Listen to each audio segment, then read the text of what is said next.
Welcome to Miss Moeller's Photoshop demonstrations.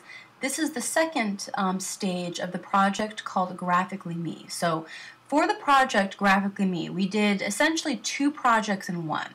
The first part of the project, you had to create an abstract work of art just like this, and you uploaded this one to Zazzle.com, just the abstract work of art without the name. So that was the first part.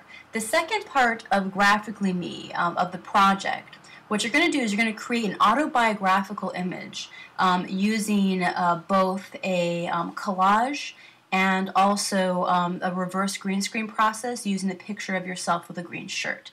Now this autobiographical image you're going to create, you're going to use as the cover artwork for your My Big Photoshop book. So basically, this is how this is going to work. So you should have your same image that you worked on. Now, hopefully, as I said before, you should not have flattened it with the name. The name should be separate like this. You see in my layers palette, if I hide the name, I should be able to hide the name. So the name should be shouldn't be flattened. If you flattened your name into the image, you're going to unfortunately have to restart, unfortunately. So you need to have your name separate like this. So one more time, for this part of the project, you had a abstract layer like this, an overlay. Now you could use the overlay that you painted, or you could just use something else, that any other Photoshop tools you wanted. The only mandatory thing was that you had to have a custom brush that you created like this, a custom brush, and you also had to have a texture like this. So those are the two at least mandatory things. The rest you can do yourself. Now, the name again should be separate. If you don't have the name on your artwork yet, you're going to have to create a name on it at the very end. So if you haven't done the name yet, you will need to do a name at the very end. Okay. Now, here's how this is going to work. What I'm going to have you do first is you're going to go to missmoeller.com, and I'm going to actually walk you through how to do this project. So you're going to go to missmoeller.com. You do not have to log in. So again, that's missmoeller.com. You do not have to log in. You're going to click on Gallery, so you're going to click on the Gallery tab right up here, click on Gallery, and then you're going to go to Digital Imaging. So click on Digital Imaging right over here, Digital Imaging, click on that. Once you're inside the Digital Imaging folder, what you're going to see in here is you're going to see a section that says My Photoshop Materials. Look for My Photoshop Materials, click on that. Okay. And inside here, you're going to see two folders now. One says Photoshop Materials and one says Green Shirt Pictures. Again, that's Photoshop Materials, Green Shirt Pictures. The first thing you're going to want to do is go ahead and go to Photoshop Materials again. So click on Photoshop Materials, Photoshop Materials. Find your period number, click on your period. There you go. Now, here's what you're going to do for this project. You're going to create a layer on top of this abstract work of art that you created. And again, the abstract work of art you created is supposed to represent your personality. So the abstract work of art you created here is your personality. The next thing we're going to do is on top of this is we're going to create a collage that represents our interests, our current interests as a high school student. So for example, if I like my phone, if I like shoes, if I like shopping, I could find an object that represents my current interests. Now another option, which I'll show you in a bit, is you can use objects like this. You can use objects, or you can also use pictures of places. So for example, if you've been on like a family vacation somewhere and that really interests you or something, then you can also use pictures of places as well. So again, you can use pictures of places, or you can use pictures of objects, or you can use both. But basically, you're going to find pictures that reflect your interests. Now, if you're getting pictures of objects, you're going to want them ideally to be on a white background like this. Now, if you were absent, and I repeat, if you were absent when we took these pictures, that's okay. Here's what you can do. You can get a piece of white paper from the printing room. So you just get a piece of blank white paper, put your object on top of it, take your camera phone or a regular camera, whatever you have. If you have a cell phone camera, that'll work, but any type of camera will be fine. And just take a picture of it on top of a white piece of paper. And that's how you can get your picture. Now, for this project, for this day in which we took pictures, you only took a picture of one object. If you have more objects that you'd like to take a picture of to add to your work, you can, of course, do that as well. So again, you can add more than one object. So again, if you have a cell phone, a camera phone, any type of camera at all, just get a blank piece of paper, put your objects on top of the paper, and take a picture of it. Now, the only requirement is this. I want your collage to cover the majority of this image. So I don't want to see, like, again, it's not a collage if it just has one object on here. So if you just take one object like this phone and just plop it on here, you're not going to get a good grade, okay? So the two requirements are, one, I want this to be filled. So you want this to be filled with images that represent you. And I want them to be images that you have taken. So I repeat, you're going to fill this with images that you think represent your current interests, and they have to be images that you have taken. So they could be family photos, they can be vacation photos, they can be objects. Again, just if you don't have enough pictures, just grab a piece of white paper, put objects on top of it, and take pictures. You can do this at home. So you can even do this part at home if you want to. The only thing is, I don't want them to be pictures of people. So I repeat, no pictures of people in your collage. The only picture of a person in this collage is going to be you with your green shirt for the green shirt image. So one more time, no pictures of people, just pictures of objects or places, okay, that represent your current interests. Okay. And the second requirement for this is you're going to blend them in, which I'll show you this in just a bit. You're going to blend all these images together. Okay. Now, after you go into the album here, you're going to click on an image. To get a full size of this image, click on it like this. See if I roll over, it says view full size. Click on it. It'll give you a full size of this image, and then you just click and drag that to your desktop. Click and drag. Click and drag to your desktop, okay? So when you get the pictures in here, or you're going to take them yourself. Now, you're likely going to have to take more pictures yourself, just to be aware of that. So you will have to probably take more pictures yourself, okay, of objects if you want more objects in the pictures. Okay. Now, having that said, the next thing we're going to do is we're going to look for our green screen shirt. So go ahead and go back to My Photoshop Materials. You see this link up here where it says My Photoshop Materials? It's under the digital imaging folder in the gallery. Under the digital imaging folder in the gallery, it says My Photoshop Materials. You're going to see the green shirt pictures here. Click on that. Okay. And find your period. So go ahead and find your period. And once you're inside your period folder, you're going to find your picture of you, click on it. Find your picture of you, click on it. And again, to get a full size, you click on it one time, and it'll create the full size image. Then you're just going to take this picture, click and drag the desktop. And that's the picture you're going to use for your image, okay? Alright, so that's how you get your pictures. Now again, I'll say it one more time. I know I repeat myself a lot, but I have to do it. You will likely have to take more pictures of objects for this project. That's okay. Just get a blank piece of white paper, and put your objects on top and take a picture with your camera phone or something, okay? Now, if you were absent when we took these pictures, the pictures of the green shirts, if you were absent on the day when we took these pictures of the green shirts, there is a bag of green shirts in the room next to my desk. You can just ask the sub or ask me if I'm there to put one of those shirts on, and you can go and take a picture outside yourself with your camera phone. Again, that's fine. But this is what it looks like. It's just a green shirt like this. Again, if you're absent on that day, ask the sub or ask me. You can go ahead and get one of those green shirts and then go outside and have a friend take a picture of you with the camera phone. That's fine as well. All right. Now, we're going to start working on this picture. The first thing I'm going to do is I'm going to go ahead and hide my name. I'm going to hide the name so I just have the abstract work of art.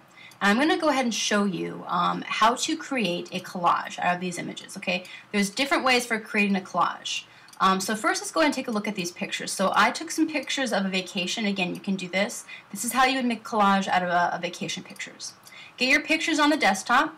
Click and drag them to Photoshop. So click and drag them to Photoshop. Again, I'm just selecting all of them. Click and drag to select them all. And then drag them down to Photoshop. Photoshop to open them up. Alright, so I just got some random vacation pictures. There we go. So here's a picture of London, here's a picture of Sacramento. Okay, so here's some vacation pictures. Now I want to remind you, for the collage, I don't want any pictures of people. So what I'm going to do is I'm going to edit out this picture of me and edit out the picture of me here as well, okay? So here's how we're going to do this. Go ahead and after you open up your pictures of your vacation photos, what you're going to do is you're going to go Command A. Command A. Now I should note you want to get these pictures ready first. If you don't have your pictures ready, go get them first, and then you're gonna be able to do this. So then that's Command A, Command A. Okay. So you go to Select All. If you don't remember Command A, go to Select All, select the entire image, and then you're gonna copy it by going Command C, right? On your keyboard, it might be Windows C. There you go. Now go back to your image over here. You're just going to go Command V to paste it, Command V to paste it. There you go. Now you see you have one image inside of here. Very good. So do that with your pictures. And again, instead of just watching me, you're going to have a hard time remembering. So you probably want to go get your pictures ready first and maybe do it along with me if you have trouble. Same thing here, Command A, or Select All. Command C to copy or Windows C to copy, go back to your image, and then Command V to paste. All right. Once you're done with that, you can go ahead and close these pictures. Very good. Okay. So here's how we're going to work with this. So first I'm going to go Command T on my keyboard to transform. T for transform. It might be edit transform, or I'm sorry, edit free transform would also work. Edit free transform. Edit free transform, or shortcut Command T. Now, here's the thing I want to show you again. You notice if I go to this corner here, a little arrow pops up. I can do this to resize pictures, but see how they become all distorted and weird, right? This is messed up. I don't want to distort my pictures. So here's what happens. So that you don't distort your pictures, when you do Command T, hold down Shift on your keyboard. So I repeat, hold down the Shift button on your keyboard, and it prevents you from distorting pictures. You see? So now if I drag it, it doesn't distort the picture. Now, as said before, I really want this to fill as much as of the image as I possibly can, right? So here's what you're going to do. You're going to oversize these pictures so that they overlap. So I repeat, you want these pictures to overlap. When you're done, click Enter on your keyboard or click the check mark up here. Click Enter on the keyboard after you're done resizing it. Okay, good. Now, same thing with this picture up here. Same thing, Command T. Now again, you want them to be overlapping and oversized so they fill the picture. It's okay. Overlapping and oversized so that they fill the picture. That's good. Alright. And you want them to be overlapping kind of a lot. So let's see. Okay, good. Okay. So again, what I do not want to see is I don't want to see these images like side by side like this. I don't want to see them really little up in the corner. I want them really big filling the image, and I want them overlapping. Okay? So I'm going to see the best place to put this probably be over here. I might have to increase this size even more a little bit later. For now, let's go ahead and do this. Now, look over here on my layers palette. You see in the layers palette, you can change the order of layers by clicking on a layer. Let's say I want to bring this layer to the front. I can click on that layer. That's layer 2, which is this one behind.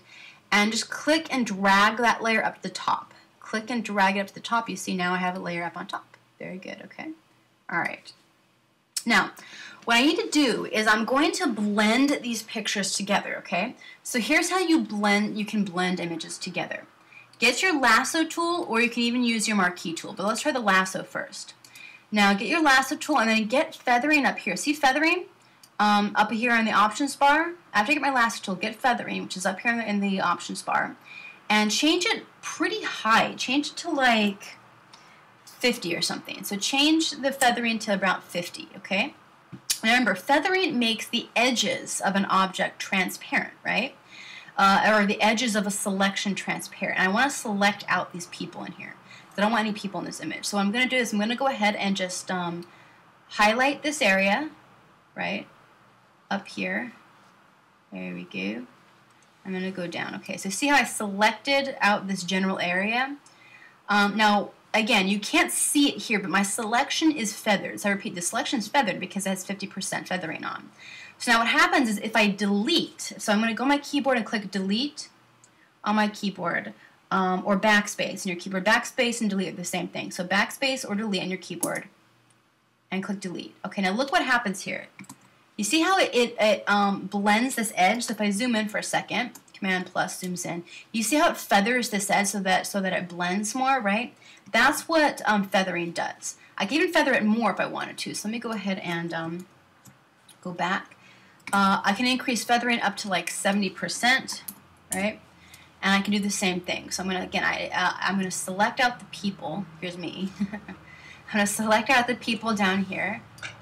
There you go. So I have the selection. Just click delete. There you go. See up feathers. Now there's a little bit of the people are showing here. So I want to hide as much of the people as possible. So I'm going to go ahead and go back in, feather a little bit more, delete. I give it more. Okay, good. All right. So you can't really tell anymore. That's pretty good. Good. Well, that's a neat effect. Look at that. It looks like the that's actually a coincidence, but it looks like the lamppost is kind of blending in here. That's kind of funny. All right, very cool, very cool. Okay, and so you see these images are now, they look a lot more blended together. So I have sort of two Capitol buildings here, which is kind of neat. There you go. Oh, very nice. All right, so I'm just blending these together as much as I can. Okay. Now, in the bottom corner here, I want to edit out this too, so make sure you go to the right layer. So I'm going to go to this bottom layer, I'm going to select here, highlight myself, and I'm going to delete myself out again. There we go. Okay. Now you see how it blends. Now I can see the background. I probably don't want that, so what I'm going to do is I'm going to go ahead and, normally what I would do is I would get another picture, so I'd grab like a third picture, a different picture, and put it under here. But I'm kind of lazy today, so I'm just going to go ahead and just duplicate this, like pretend like it's a different picture of England. I'm gonna hide it down there. Okay, put it underneath. There we go. All right, there. Good enough.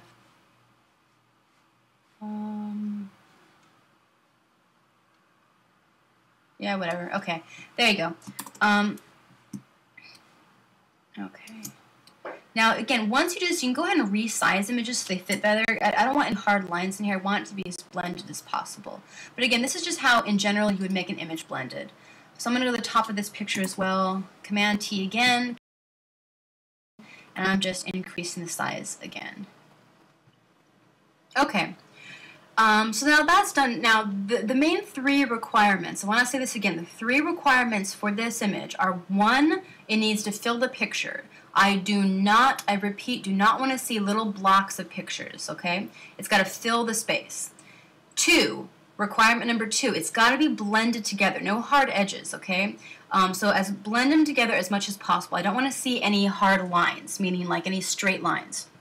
Blend them, blend them, blend them. Now, if you're having trouble blending them, the problem with it is that it's not overlapped enough. So you got to make sure it's overlapped enough, so the pictures need to be really big and really overlapping one another, okay? So just keep that in mind. There we go. Okay, good. Good. All right. Now that I'm done, so again, the third requirement is no people. I don't want any people in this part of the image. So I repeat, no people. You have to cut them out. All right. So it should look something kind of like this. Again, just very blended together. Now, right now I have three pictures that I've used. I was lazy because I didn't have a third picture. You would not use the same picture like I did, but just get as many pictures as you want and blend them together like this. Okay, so take those three pictures. We're going to merge these three pictures together. Once they're blended enough, we're going to merge them together. To do that, click on the first picture in your layers panel. So here's your layers panel. Click on the first picture. Click on the first picture. Hold down Command or Window on your keyboard. Hold down Command or Window, and then click on the other layers. You see how I can select more than one layer at the same time. So I repeat, if you click on one layer and then hold down Command or the Window button on your keyboard, you'll be able to click more than one layer at the same time. There you go. Okay. Now that I selected all my three picture layers, I'm going to go ahead to the top right corner of my layers panel. Top right corner of my layers panel. And I get this menu here, and I'm going to go ahead and click on Merge Layers. So I repeat, top right corner up here, top right corner of the Layers panel, and click Merge Layers. There we go. Now they're all merged together as one piece. Now here's how you can blend your images together. You see up here where it says Normal in your Layers panel? See where it says Normal right over here? These are something called blending modes. I repeat, these are called blending modes. Now, I'm actually going to explain to you what blending modes are later. So I repeat, I'm going to explain what blending modes are to you later. For now, all I'm going to have you do is just play around with them. So you don't need to know what they are, just play with them. So if I go down to darken, you'll see what happens. Look at that. Pretty neat effect, huh? So darken, multiply is another one. Color burn is another one. Linear burn is another one, and so forth and so forth. So you're just going to play around with these until you get one that you like, okay? that blends in with your background. So again, the goal is we want it to blend in with my background. Oh, that's kind of a neat one, isn't it? All right, very cool.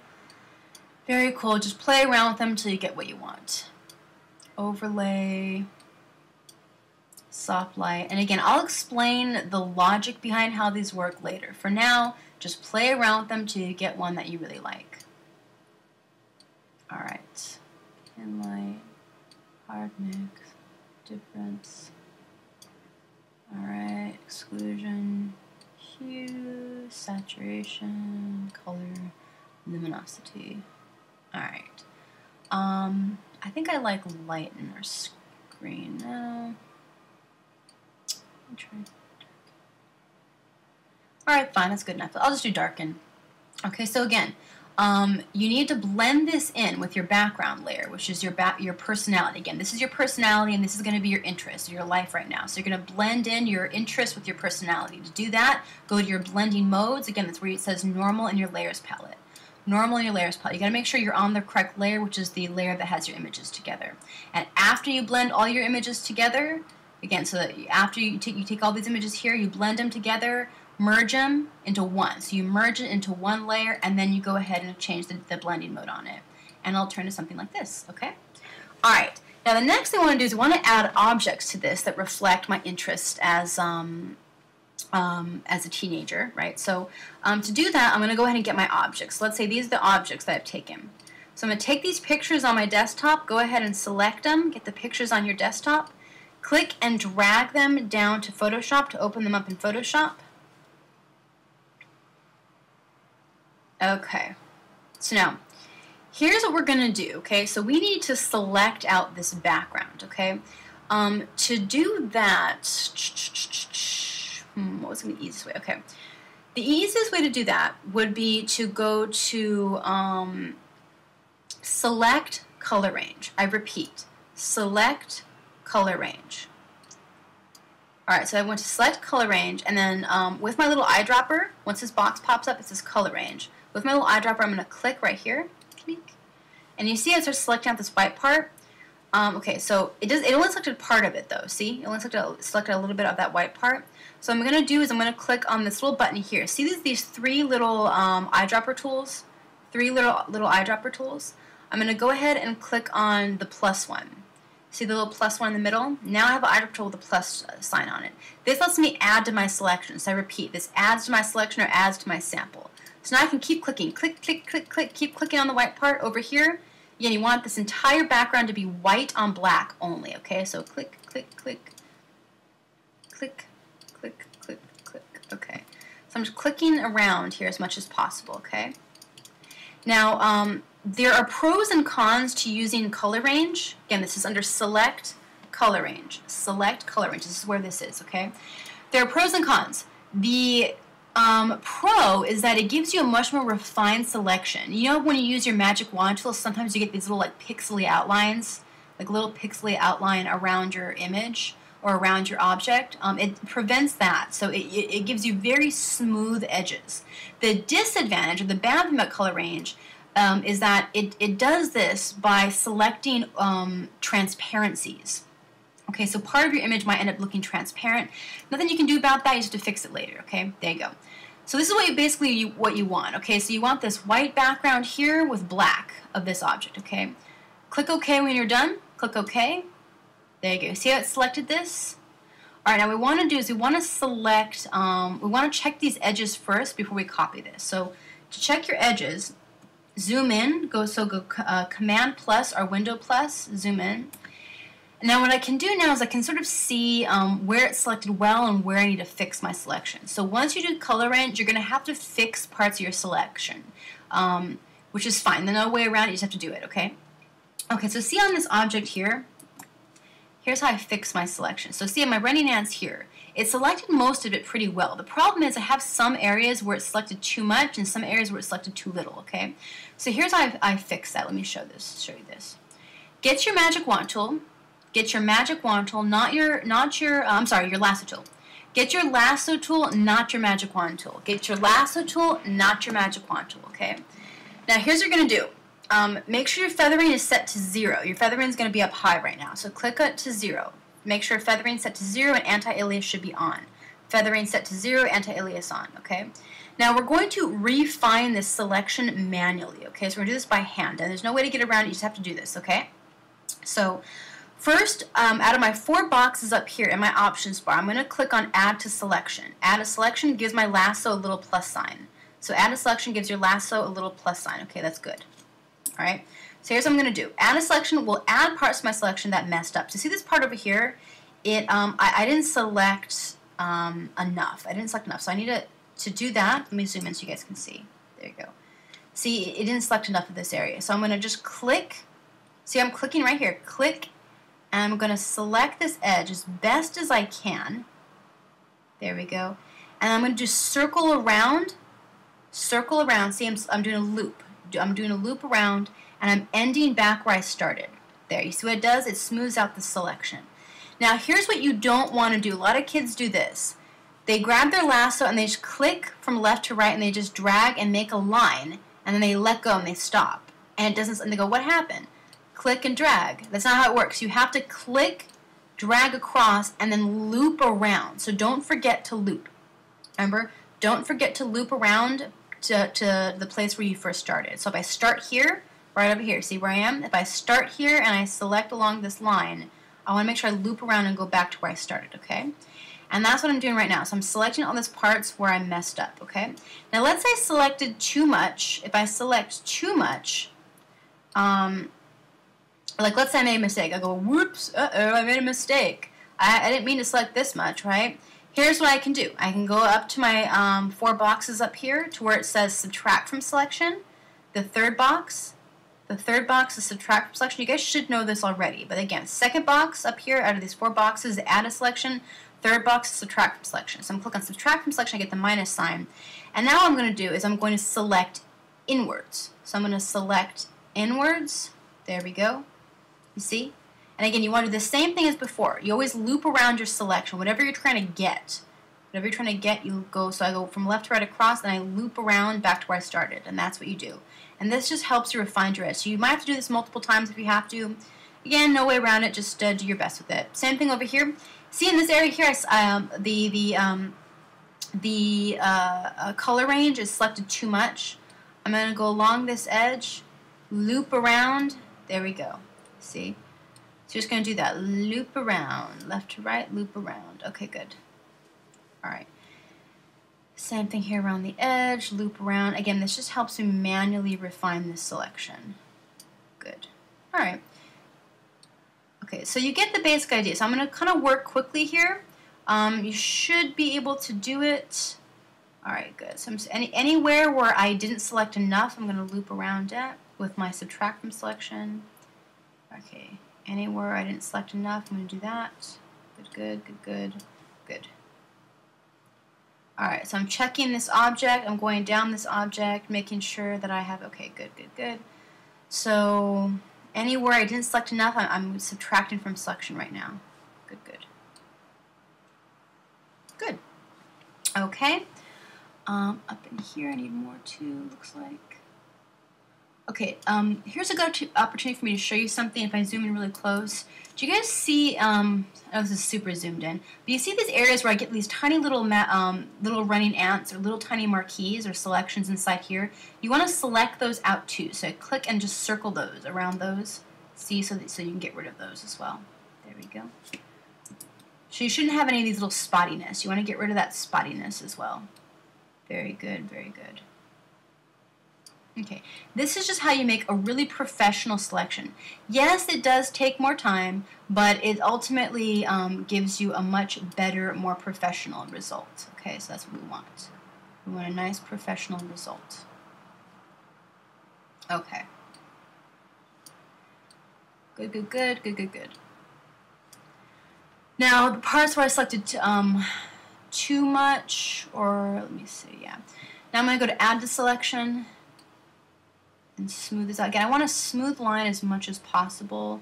See how I'm looping around here, this edge. Good, good, good. Okay. You need to fix this as well. All right.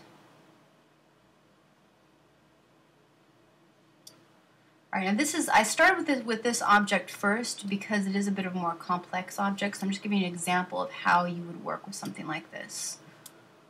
Okay, so you basically will do the same thing to all the other objects. Okay, good. Oops. And go around this edge, circle. Around this edge, circle. And we're back. Okay, now I just spent some time doing this selection on my own. I deliberately chose this image because this is a complex image, because as you can see here, it has very little, very detailed areas up in here, like around these hooks and so forth. Again, there's no shortcut for making selections. You're just gonna have to work hard at it. So I will be grading you guys on the quality of your selection. So if you want a quality selection, after you do your select refine edge. So again, after you do select refine edge, you will need to get your lasso tool, and you will need to go in and detail the selection. Okay. One more time, make sure feathering's at 0 before you start. If your feathering's not at 0 before you start, you're gonna cry many tears, because it's going to you're gonna have to restart all over if that happens. Okay, so make sure feathering's at 0 before you start. I'll say it again. Okay. After you do that, you're gonna select with your lasso. You're gonna do alteration of add a selection, subtract from selection, add a selection, and subtract from selection. Up in these boxes up here in the options bar, you're gonna go around and select and around this edge and refine this edge, so it's as clean as it possibly can be. Okay.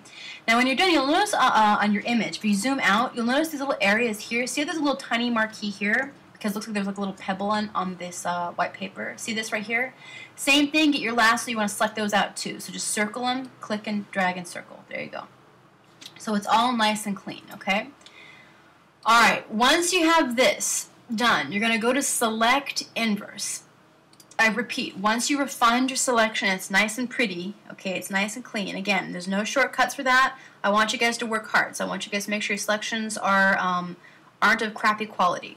You can use more than one selection tool, as long as you have add a selection, subtract from selection going. So add a selection or subtract from selection, you can do multiple different tools, like the lasso, the marquees, and the magic wands all together. Okay, so when you're done with your selection, go to select inverse. Select inverse.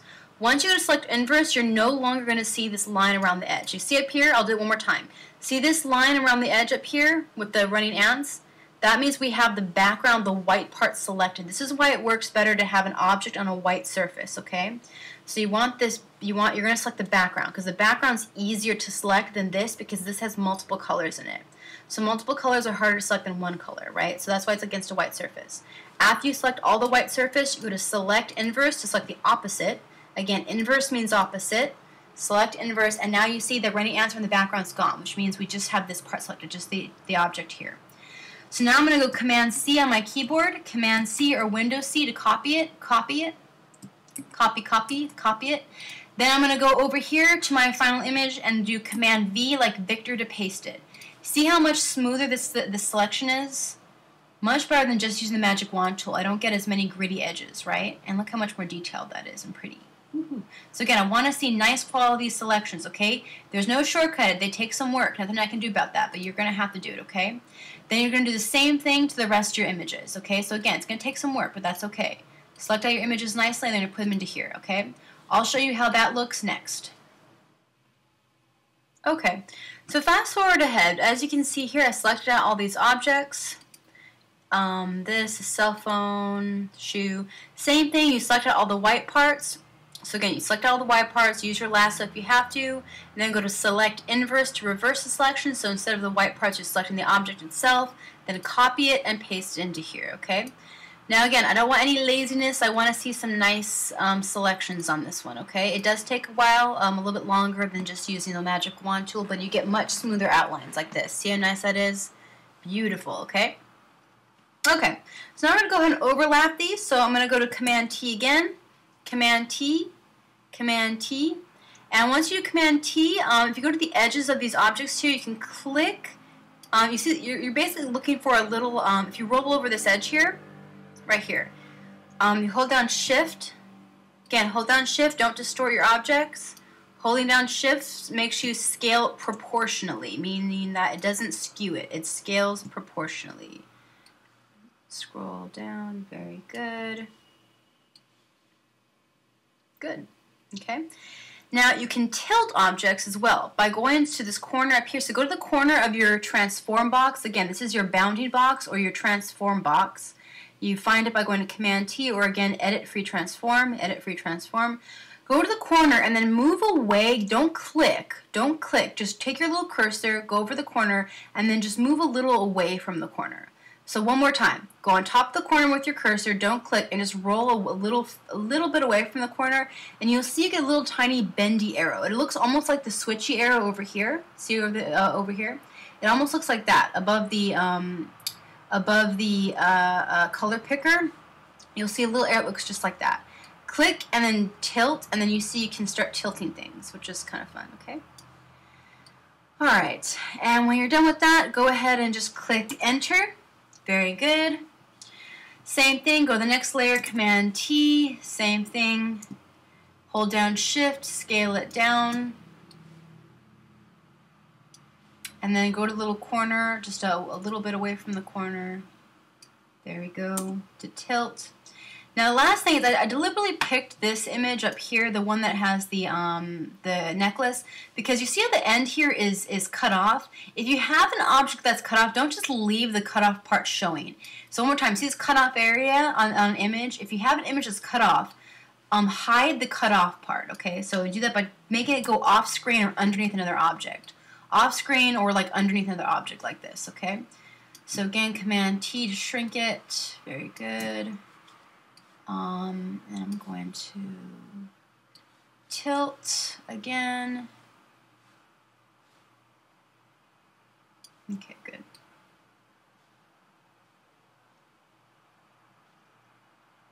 Okay.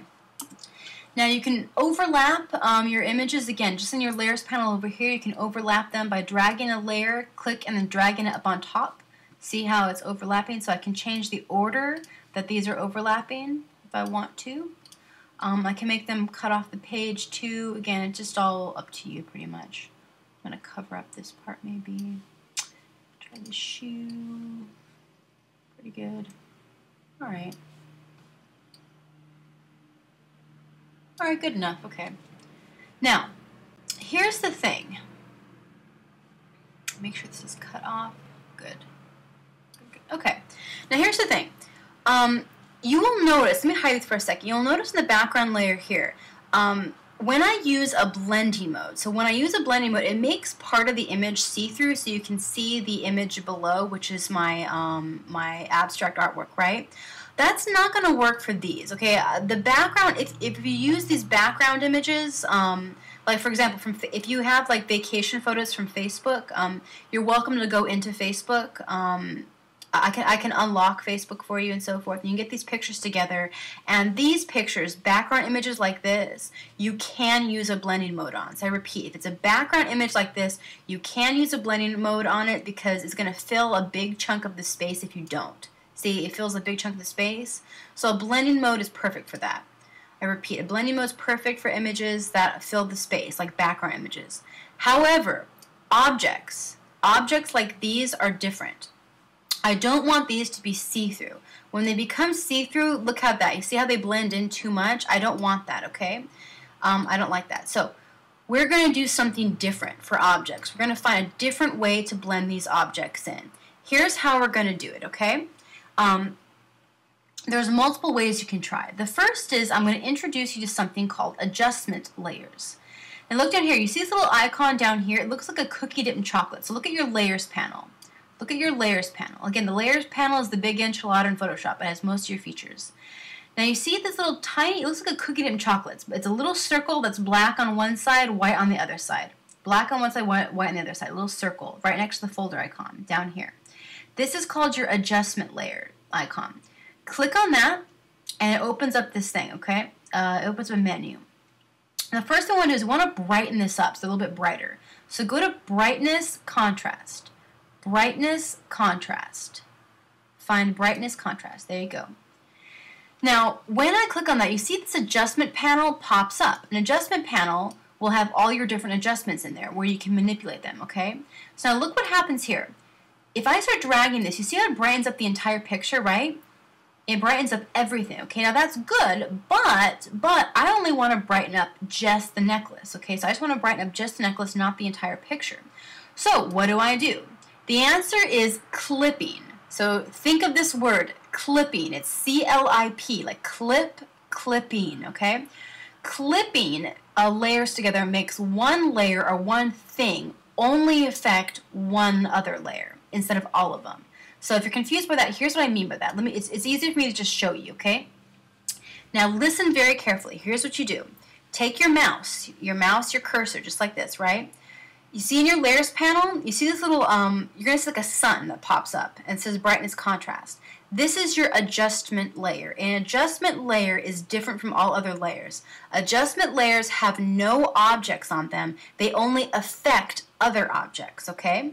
Now, right now, this adjustment layer affects everything that's below it, and which is everything. Everything that is below this adjustment layer, it will affect the entire thing. We want to tell the computer, Photoshop, I only want you to make this adjustment layer affect the layer just below it, okay? So I'm making this adjustment layer affect the layer just below it, which is the one that has the necklace on it, okay? Here's how you do that, okay? So pay attention very carefully. Get your cursor, roll your cursor between these two layers without clicking. So I repeat, roll your cursor between these two layers without clicking. And what you're going to do is you're going to hold down the Option button. Your keyboard, it might be Alt. So hold down the Option button or the Alt button on your keyboard. Option button or the Alt button on your keyboard, okay? Now you see if I roll between these two layers, the adjustment layer and the layer below it. So the adjustment layer and the layer directly below it. I'm going to roll my cursor between the two. Do not click yet. I repeat, don't click yet. Some kids click and they start dragging the layers all over the place. Don't do that. Just move your cursor between the two and hold down Alt or Option on your keyboard. Alt or Option on your keyboard. When I do that, you notice how this little button pops up. It looks like two little circles on top of each other. So you're going to see a finger, then you're going to roll over between these two layers, and then a little circle will pop up. Look for that little circle.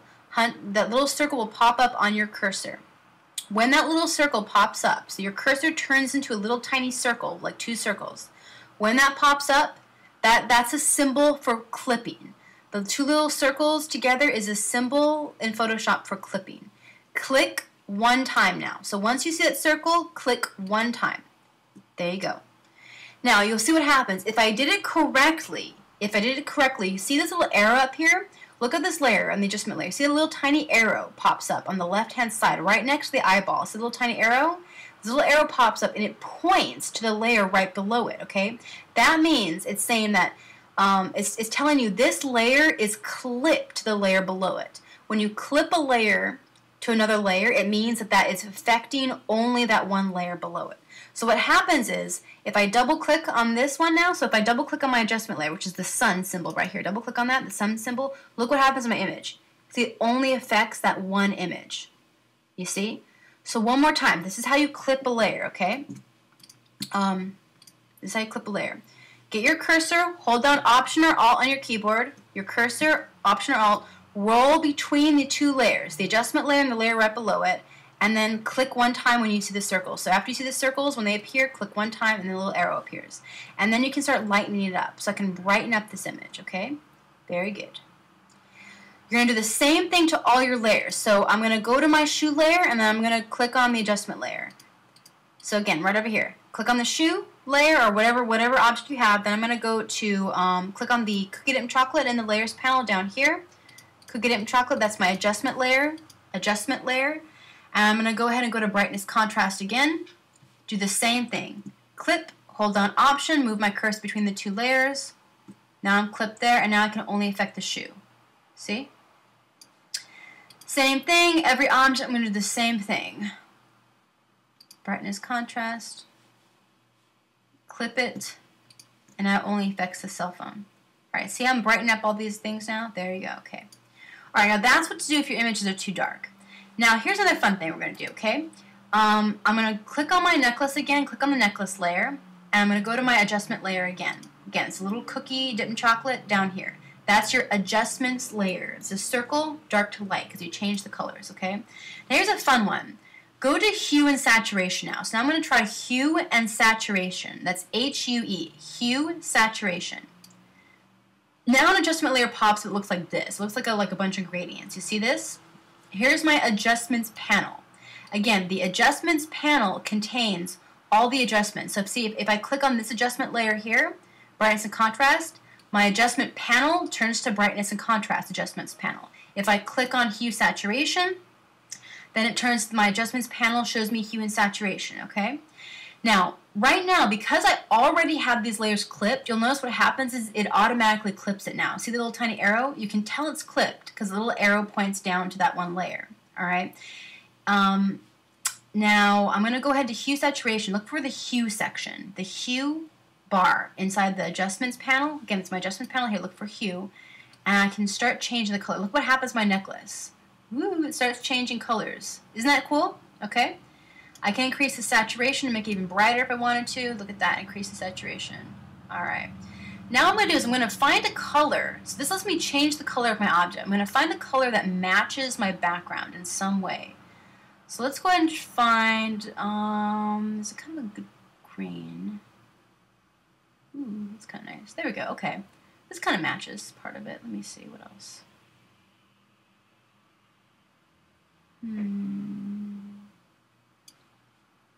Reduce the saturation, there we go. It's blending in too much. Let me try green. There we go. Good.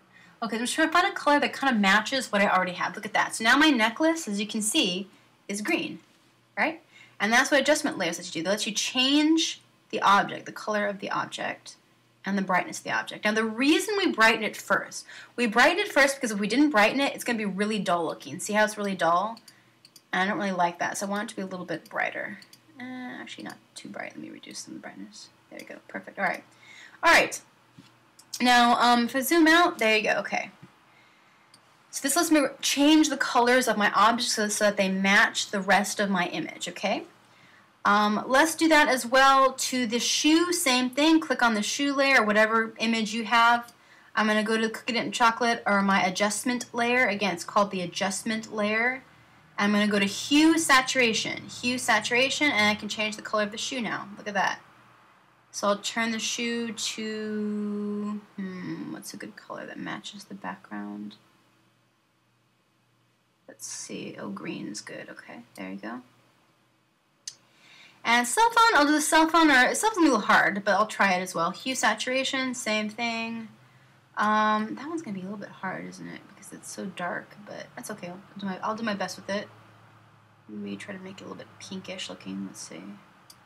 Increase the saturation a bit. An increase in saturation, a little too much. Whoa. All right, increase in saturation a little bit. All right, there we go. Let me try the necklace again. Again, to go back and change these adjustment layers, you just go ahead and click on the adjustment layer itself, which is right here. So see, this is hue saturation. If I double click on that, then my adjustment panel changes, and I can go ahead and change that to something else. Oh, what's another good color? Let's try blue. There you go. Okay, look. See what I did? I changed my colors so they match my background. So I have the blue from down here, the green from up here, the pink from here, and that's one way to change your colors, okay? And that's how the adjustment layers work. So now if I want to move my necklace around, I can still do that. It won't affect the colors at all. All right. Very cool. Good. Okay. So here's the only thing I don't want to see, okay? I don't want to see you postage stamping your pictures. I don't want to, some kids do this. They put their images all in like the little corners like this, or the shoe like in a little corner like this. Don't do that. It's gonna look bad, okay? If you guys know what a postage stamp is on the envelope, don't make something that looks like a postage stamp, okay? That's the easiest way for me to explain it, okay? So I don't want to see things in the corner. I don't want to do four corner. No four cornering things. Try to overlap them as well. So I want them to be overlapped as much as you can feasibly overlap them. If you have objects that are cut off like this, make sure the cut off part is hidden. Again, you can hide it either underneath something, or you can hide it somewhere else. Let me see. Yeah, that's good. Alright, good enough. Okay. And I don't want to see the white parts left. Some kids have actually done this. That's a guaranteed bad grade. Don't leave the white parts. I want to see good selections. Good selections. No postage stamping things. Try to overlap them as best as you can. Don't show me corners. And lastly, the biggest thing is I don't want you to do blending modes on objects. I repeat. Blending modes are for background images only, like this. Like the picture of London Tower and my vacation photos. Only those can have background images, okay? I mean, only those can have blending modes. So background images like the London Tower can have a blending mode. Objects like the shoe and the necklace and the cell phone, no blending modes for that. You're going to have to do adjustment layers on these, okay? And again, the main adjustment layer I'm looking for, the main adjustment layer is hue and saturation. Hue means color. So H-U-E, hue means color. You can change the color of them that way, okay? And that's what you need to do. To clip them, one more time, I'll show you one more time. To clip them, hold down Option or Alt on your keyboard, roll your cursor between the two, and then just click once, okay? If you're having trouble, ask a neighbor. And that's how you create your collage. There you go. All right. Now, the last and final part for this is the green screen, okay? So here's how we're going to do the green screen. I'm going to get my person, myself, right? Find the image of yourself, and you're going to click and drag that to Photoshop. So click and drag it to Photoshop. There we go. All right. So let's just use a picture of this child. Okay, so now as you remember here, we took a picture against a white background. If you have a white background, it works easier. If you're wondering where this area was, it's that kind of that alleyway between the storage containers near my room. So if you travel, if you exit the door of my room and keep going straight down, it's on your left-hand side, right before you hit the printers. So right before the printing rooms, this is where this is. All right, so again, having a white background makes it easier to select stuff out, okay? All right. Now, first what I'm going to do is I'm going to lighten this image. Now, I've already shown you how to use adjustment layers. The nice thing about adjustment layers, let me explain this. Adjustment layers, you can always go back in and edit. So let's say I decide I don't like this blue on the necklace. I can click on this, my adjustment panel pops up, and I can go ahead and change the color at any time. So the nice thing about adjustment layers is that they're not permanent. I can always go back in and change them, okay? So that's the nice thing about adjustment layers. However, there's another way to add an adjustment, okay? And it's not a layer. If you go up to Image Adjustments, see up here? Image Adjustment. Look what's up here. Image Adjustments shows you all the same things. Look, there's brightness, contrast, hue, saturation. They're all here. All the same ones that are in your Layers panel, like over here, are also located under Image Adjustments. Now, here's the disadvantage of going to Image Adjustments. You can only do it once. You can't change it. So one more time. Image Adjustments, it does the same thing as an adjustments layer. The only difference is you can't change it. Adjustment layers you can change. You always go back in and change them. But image adjustments are permanent. So let me go ahead and do brightness contrast. Image adjustments, brightness contrast. See, it pops up like this. It's separate. It's not in the adjustments panel. It's separate. So now I can increase this a bit. So I'm brightening up this image. Great, great. Add a little bit of contrast. Looks good. Alright, so I'm going to brighten up this image. After I do that, I'm going to go ahead and click OK. There we go. See what happens? In my layers panel, there's no adjustments layer. So I can't go back and change it. Once I've done it, it's permanent. Okay, so just keep that in mind. Now in this case, it's fine though. I'm just going to lighten up this background so that this white part shows up more. Now it's the same thing as before. I'm going to go ahead and go to Select Color Range. Select Color Range. I'm going to select it the same way I did before. So I'm going to click on the background, get my Add to Sample, which is right over here. See these three little boxes with the eyedroppers? Three little boxes with the eyedroppers. Click on the plus. And you're going to select this out. So I'm clicking. So again, you want this area to be black, and you want the outside to be white. Now, you want to select out as much as you can. And you're selecting yourself out just like you did the other objects, okay? Alright, good. Alright, select, select, select. Good, good, good. Alright. Once you're done, it looks like this. Click OK. Again, you see some areas are funky, so you have to go back in and fix this, just like I showed you before. So to do that, again, you get your lasso, same thing as before, add to selection, you circle out all these areas. See, especially on this area, because the white part isn't very clean. See how you get these little tiny messed up like selections, these little dinky selections? Make sure you select all of those out. Woo. See what I'm doing? I'm selecting all of these areas out. Good. Well, actually, it's pretty clean. Actually, did a pretty decent job on this. Those of you who have spiky hair, it's going to be kind of hard. Hair is probably the hardest thing to select out. Ladies, you'll see that later when you're trying to select out the green. Nothing you can really do about that. It just takes a lot of patience and diligence. Alright, so again, you're just doing the same thing as you did before. You're just selecting out, you're refining your selection. Oh, actually, it came out pretty good, actually. I'm kind of impressed with this. Okay, good. The main part that got messed up is up here. Now, regardless, you still want to zoom in and just double check anyway. Just make sure, there, look, see, I got some parts in the pants that got messed up. So, if you go to add to selection, subtract from selection, that's how you can get rid of these parts. Again, feathering should be on 0. You will cry tears if you don't have your feathering on 0 when you do this, okay? Because then when you go to copy paste it, it's going to copy paste like a ghost, okay? So be careful with that. Okay, so good. I'm just checking my edges. Zoom in, even if it looks good, zoom in anyway, double check. Oop, add selection. There's an area right here. Actually, it came out pretty darn good. I'm actually impressed by this. So, okay. Here's an area. Anywhere where it's not nice, you can go in and just fix it up. Okay. It's pretty darn good. Jeez. Okay, good. Alright. Actually, not too much to do here. It came out good. Whoops. Undo. Add to selection. Okay. I should warn you guys, you want to probably save your work. So if I were at this point, I would go to File, Save As, and just save my work. So again, File, Save As, save a copy of this to your flash drive. Yay. Alright.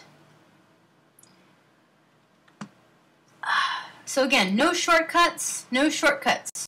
You want to make sure that you use your lasso. So refine your selection manually. It's the only way to really professional looking selection, okay? Now, wait for this to load. Very good. Okay, good. Alright. So, he has a fuzzy hat. Again, nothing you can really do about this. Just try to select with your lasso the best that you can do. For an area like this, if it's really fuzzy, here's a trick. It doesn't always work out, but here's what you can do. Let me show you. See how he's wearing this fuzzy hat here? Okay, pretend like this is fuzzy hair, because some kids have spiky hair, and it's a little hard to work with. Here's what you can do. It doesn't always work the greatest, but if you take the feathering and put the feathering temporarily, again, temporarily put the feathering to like 5 or something, when you go around these edges, sometimes that helps, okay? Because it kind of feathers the edge so it's not too pixely. Again, it doesn't always work. Sometimes it does, but you just have to do your best with it, okay? So I'm just selecting, trying to clean up this edge the best that I can. There we go. Alright. So it looks like this. Add a couple spikes to it. Yeah. Alright. Best that I can do. Same thing, areas where it's fuzzy, if I have a little bit of feathering on, like 5 or 2 or like 2, 3, 4, 5, try that and see if it'll help. Sometimes it does, sometimes it doesn't. I'm just kind of making like a wobbly selection around here. Good, good, good. Alright, same thing. See these little spiky areas? I'm just doing my best with it. Again, having that slightly feathered selection on areas that are fuzzy sometimes helps. But only on areas that are fuzzy. So if it's not fuzzy or not spiky like hair, then you want feathering to be 0. So feathering should be 0 like 99% of the time. Alright. So I'm just getting these edges. Again, no shortcuts. You can use a mixture of tools. You can use your magic wand tool. You can use your your lasso, even a marquee, if it actually comes in handy, you can do it. Just have select, add to selection or subtract from selection going, one of the two. And you can always add more to selection. I got to put the eyes in here. There we go. Good. All right, zoom out. Looks good. Ooh, okay, I'm going to put feathering back at 0 just so I don't forget. Feathering back at 0 just so I don't forget. There we go. All right, so I have a nice selection around this kid. So I'm going to go to select inverse, just like I did before. Select inverse, and then Command-C to copy. So now I have the kid selected, Command-C to copy. And then I'm going to go to the very top of my layers up here, very top of my layers. Then the layers panel here, top of layers, and then Command-V to paste. Command-V to paste. Make sure you're at the top of your layers, okay? There you go. So now I have him right over here. Now again, if he's cut off in the bottom, some kids left their kids up here with the legs cut off. Don't do that, okay? The only way you do that is if he's underneath, like if if it's like this, then that's fine, okay? Otherwise, you want it down to here. It's probably the better. It doesn't have to be in the center. You can move it anywhere you want. All right, good. So Command-T lets you transform, so I can shrink it down if I would need to. So apparently Zach likes shoes and pink cell phone. All right, this is his interests, okay? All right. Now, here's the part, here's the final part of the Graphically Me image. You're going to use a green screen shirt process on this image to show me what you want to do when you get out of high school, okay? So it could be something you want to do when you get older, maybe a college you want to go to, just general interest. Now again, if you don't know what you want to be when you grow up, that's okay. Give me a general interest. If you like sports, show me sports. If you like medicine, show me medicine. If you like science or math or art or something, show me a general interest on this shirt that shows me what you want to do when you get older. Because the background, the abstract work shows your personality, the work in the front here, the collage shows me your interests and places you've been, and so forth, and then the image here will show me what you want to do when you get older, okay? So that's the idea. Now here's how we use the green screen technique, okay? Here's the next fun part. So first place your image wherever you want it. And now what I'm going to do is I'm going to go ahead and get select color range one more time. Select color range one more time. Now what I'm going to do is select color range on, I'm going to go ahead and select the shirt. So take your eyedropper and click on the shirt. So it looks like this, okay?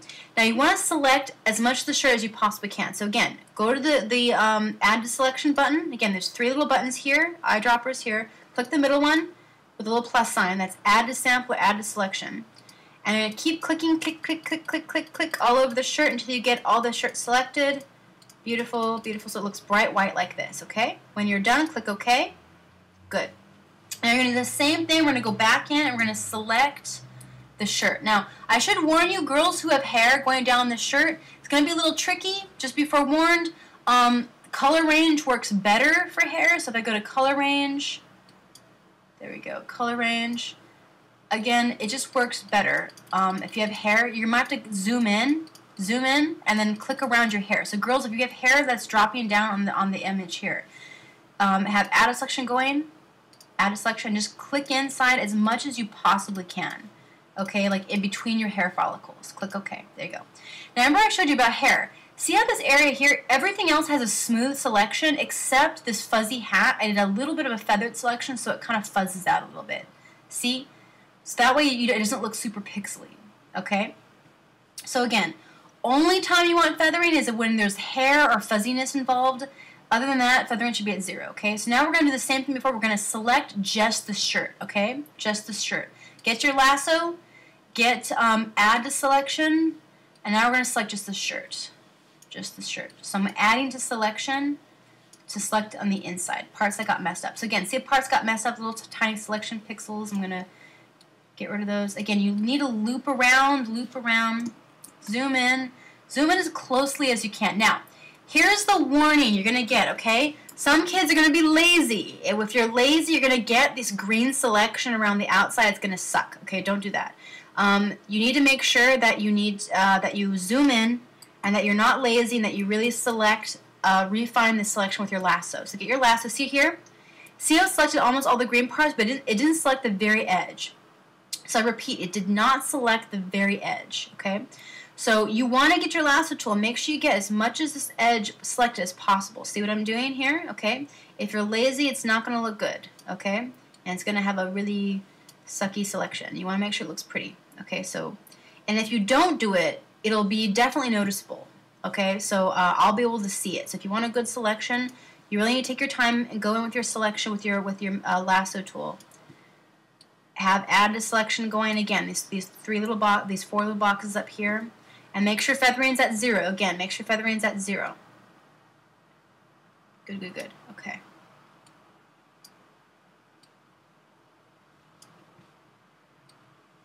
Good.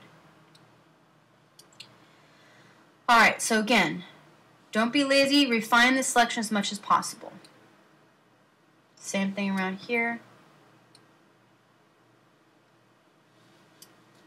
Alright, so I'm just going to go around and select the entire green shirt. Now, I'm going to warn you, around the hair.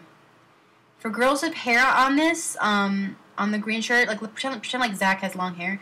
If the hair was down here, you can have the feathering on like by 2 pixels or so, but be careful, because if it feathers on the hair, you're going to see the green around the hair. It's going to be really difficult. Unfortunately, there's not a whole lot I can do about that. Just do your best with it, okay? But you can try to feather like 2 pixels or so around the hair. Other than that, everything else should have 0 feathering on it. So the only things that has feathering, again, are should only be hair and fuzzy things, okay? Alright, so I'm going to go around and select this shirt. Okay, and we're back. Okay, so here's what I did again. After I did select color range to click all the green parts as much as I could, I took my lasso tool, and then using the add a selection, subtract selection with feathering on 0, I went around and I refined my selection so I got all of this green shirt selected, okay? Again, girls who have hair on the shirt, what you can do is have the feathering temporarily on 2% just around the hair. Again, I'll say it again, just around the hair or fuzzy parts. Don't have the feathering on around the edge of the shirt, or it's going to give a weird feathered effect around the shirt. You don't want that. So around the shirt itself, feathering 0. If you have hair on the shirt or something like that, or hair like this, that's the only time you temporarily change the feathering back to 2%, and when you're, or 2 pixels or 5 pixels, and when you're done, turn it back, okay? Back to 0. Alright, so now I have the shirt selected like this, okay? Here's what you're going to do next, alright? This is the fun part. First, go to copy. So you're going to do Command C or Windows C on your keyboard. Command C or Windows C on your keyboard to copy the shirt. After you copy the shirt, do Command V to paste it. Command V to paste it. Okay. Now you see I paste a copy of the shirt. If I get my Move tool, which is up at the toolbar up here, I can move this directly on top. See, I have my shirt here, move this directly on top. If it's not fitting directly, you can go ahead and go to Window, go to View Snap. View Snap snaps objects to other objects. So View Snap, if the check mark is on, View Snap, it lets you snap it. Perfect. All right, so it looks pretty good. Good, good, good. Okay. All right, so now my shirt's on top. Okay, so you see we have Zach and we have his shirt. Woohoo! Okay. Now, here's the next step, okay?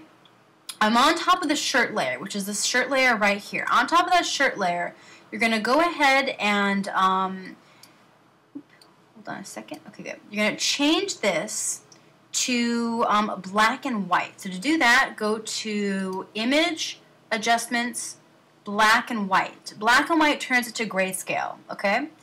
So for this one, you could do adjustment layer, or you can just do adjustments. Be forewarned though, if you do adjustment layer, you can't undo it. Okay, so click black and white. Give it a second. There we go. So now my shirt's in black and white. Okay. Click OK when you're done. Click OK. All right. So now my shirt's gray. Okay. Now you may ask, well, Miss Moeller, what was the point of getting the green shirt if you turn the shirt gray afterwards in this separate layer? The answer is the reason it was green to start with is just for selection purposes. So it's to make it easier to select. If the shirt was another color like this, it would be really hard to select it because I would probably get some of the pants in there. If it had a pattern, it just wouldn't work. So a bright green shirt makes it easier to select. Okay, now, Here's the next step I'm going to show you. So after you make it gray, after you make the shirt gray, if you did a good selection, you won't see a lot of green around the edges. But even the best selection, you might see a little bit of green, okay? So here's what we're going to do. Okay, I'm going to zoom in. There we go. Okay, here we go. There you go. See these green parts around the edges here? Especially if you have hair, like a long hair on the shirt, you're going to see lots of green parts around these edges. See? Like that, okay? So here's how you fix that, okay? Here's how you fix these green edges, okay? I'm going to zoom around. I'm going to introduce you to a new tool. Dun, dun, dun, a new tool, okay? You're going to look for something called the sponge tool. Look over in your toolbar. You're going to see different tools here. One looks like a lollipop. That's called the dodge tool. One looks like a finger holding a dirty rag or something. It looks like it's called the burn tool. And one looks like a weird little bar of soap. That one's called the sponge tool. It's supposed to be a sponge, okay? So there's 3 tools: dodge, burn, and sponge. I will show you what dodge and burn do later. So I repeat, I'll show you what dodge and burn do later, just like I show you the blending modes later, okay? For now, just worry about sponge, okay? Here's what sponge does. Sponge basically reduces the saturation of something, which basically sucks up all the color. Think of it that way. It sucks up all the color of something, so it desaturates. Saturate makes something more colorful, so if you increase the saturation, it adds more pure color to it. It purifies the color, makes it brighter. So saturating something makes the color brighter. Desaturating something makes it more dull. Alright, so it's not like light or dark. It doesn't darken it, it doesn't lighten it, it just makes it more dull, okay? So because this neon green is really bright, I want to dull it, okay? So to do that, again, your mode should be desaturate. Flow, as don't matter, make the flow 100%, or 50% doesn't really matter. That's fine. And then I want a soft round brush. So get a soft round brush, not a hard round, a soft round brush, okay, up here. Alright, now watch this. I get a little tiny soft round brush, and I'm going to very carefully dab just the green parts of this, okay? Let's see. Oops, you don't have to be on my, sorry. You have to be on the layer that has the green shirt on it. So go to the layer that has you on it, not the shirt alone. So see how there's just the shirt and then there's you. Get on the layer that has you with your head on it and everything. So the one that has your face on it, that's where you want to be at. Click on that layer. And now, I'm going to start desaturating these edges. Okay, see what happens? Look at that. The green parts starts to hide. This is going to be especially important when you have hair to go over, okay? So here's what it does. If I were to hide the gray shirt, you see what I'm doing? I'm desaturating these edges. So I'm painting around these edges here. Now be careful, try not to paint too much on your skin, just try to get the edges here, okay? The edges of the green. There we go. And that's what I'm doing. So if I zoom out, you see what it is? On this layer, I'm just basically going around these edges and just trying to desaturate, meaning I'm sucking up the color from this green shirt. So it's a very bright green shirt, okay? So I'm sucking up the color, making it more dull so it doesn't affect. There you go. Alright, see how much better that is? So just do that first. You're going to go around the edges. Again, nice things take a while, even in Photoshop. There's not always shortcuts. You have to kind of go in and refine things. Okay, here's a good edge. Look at this green part, this edge. So I'm going to go around with the sponge tool and sponge out all those edges where the green parts are showing too much, okay? Okay, so because we had bright green shirt, you're going to see some reflected light, or reflected color on certain parts of your skin. For some, it'll be worse than on other kids. So, for example, if I zoom in, like, let me see. Okay, there we go. See this part of Zach's arm, or of the student's arm over here? See, it looks kind of green. This is reflected light from the shirt. So the shirt left a green shadow on there. To change that, what you can do is just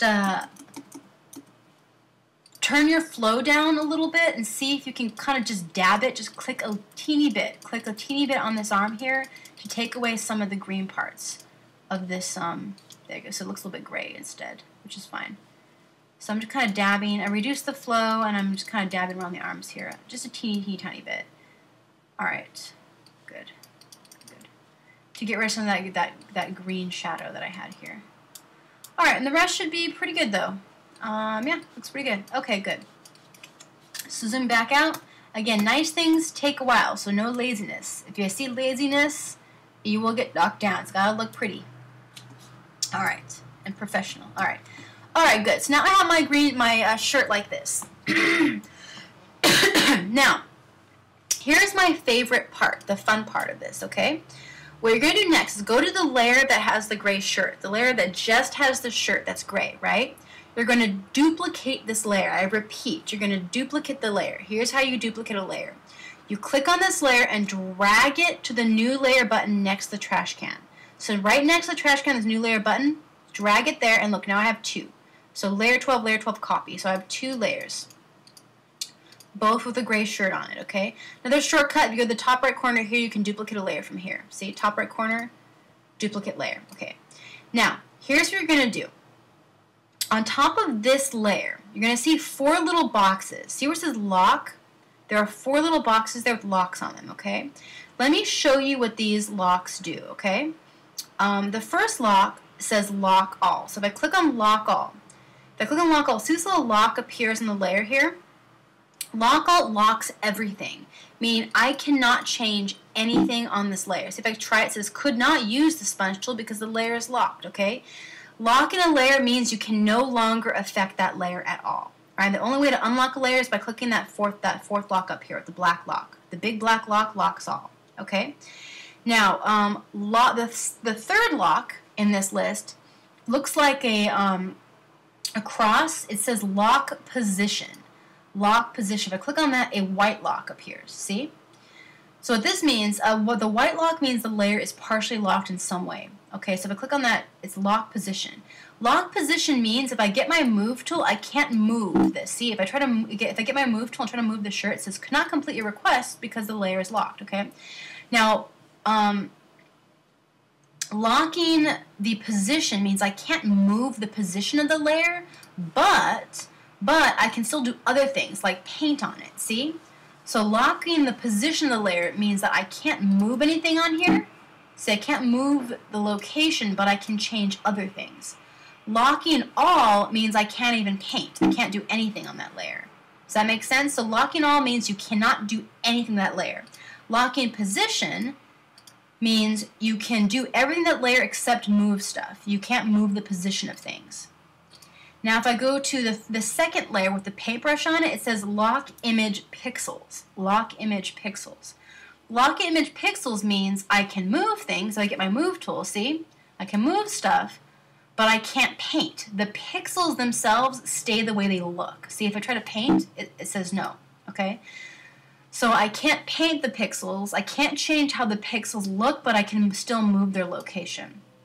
Okay, so basically, lock position and lock pixels does the opposite of one another. Lock position means you can move the pixels, but you can't change how the pixels look, so you can't paint on them.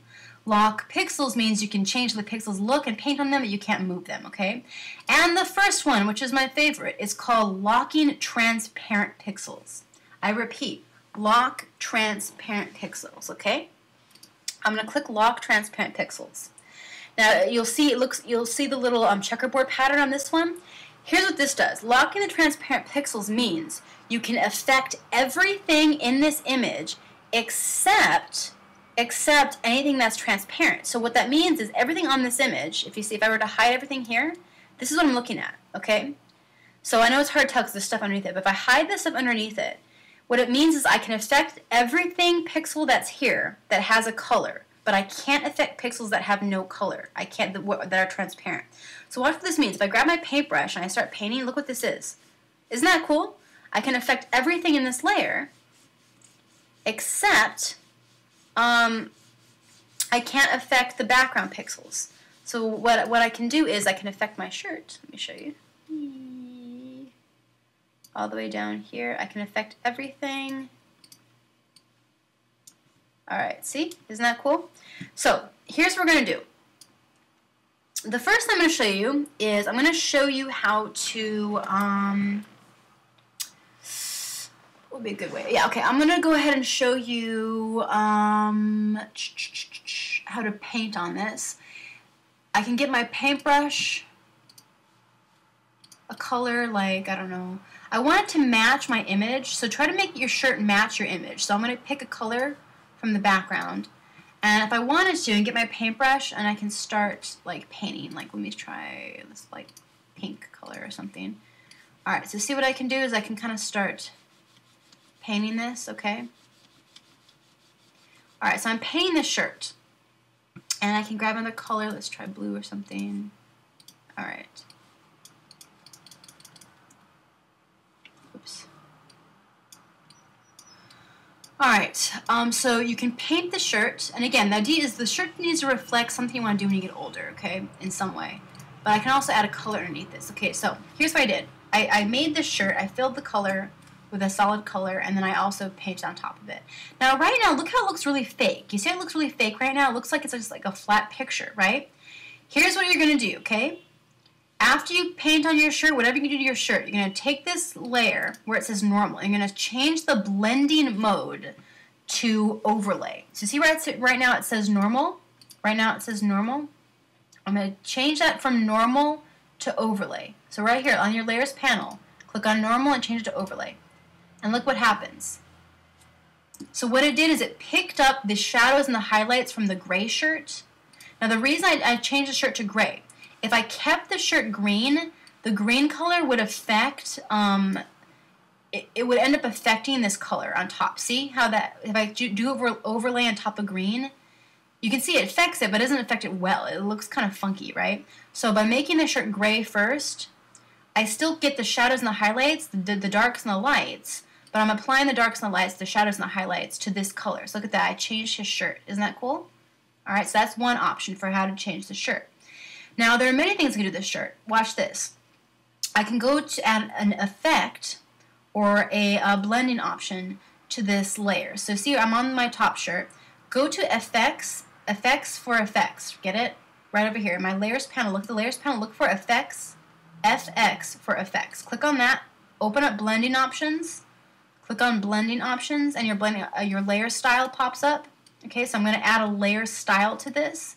I'm going to add a pattern. So click on pattern. There you go. Click on pattern. Very cool, very cool. Okay, so click on pattern. And once I click on pattern overlay, I can change my pattern to something. So I can make like a color like this, let's just say. I can scale it, so I can scale his shirt. Like look that, okay. So if I wanted to like maybe make a sports pattern on this or something, I could do that. So I can find like a sports pattern. Click OK. Okay, and we're back. So let me go ahead and show you really quickly how to make a custom pattern. So what it is, I went and grabbed a picture of a basketball with a white surface. Let me just show you. Let's say that I've decided I want to become a famous basketball player when I get older, okay? What you can do is you can take this object, drag it to Photoshop. Again, take the picture, drag it into Photoshop. So I showed you how to make a custom brush. I showed you how to make a custom texture. Now we're going to do a custom pattern. If it has a white background, it's just like before, you select out the white background so that it has a transparent background, okay? Now I've showed you this once before with textures, but now I'm going to show you how to make a pattern that has a transparent background. Basically, it's easy. You just get your magic wand tool or your select color range tool. Select out the white background, then you can go to select inverse. So you select the basketball, copy, paste it, and hide the background layer. So copy, paste, hide the background layer. Or you can just go to File, New, create a new canvas, and then just paste it into the new canvas with a transparent background. The way you do that is you go File, New, make sure background contents are transparent, and then just paste your object in there. So kind of like what you did here, what you did with like with the basketball. I mean, with the cell phone and the shoe and the necklace. After you copy them, you paste them into a blank canvas. File, New, transparent background, paste it, and then you're going to shrink it. You're going to resize this canvas by going to Image Trim. Image Trim,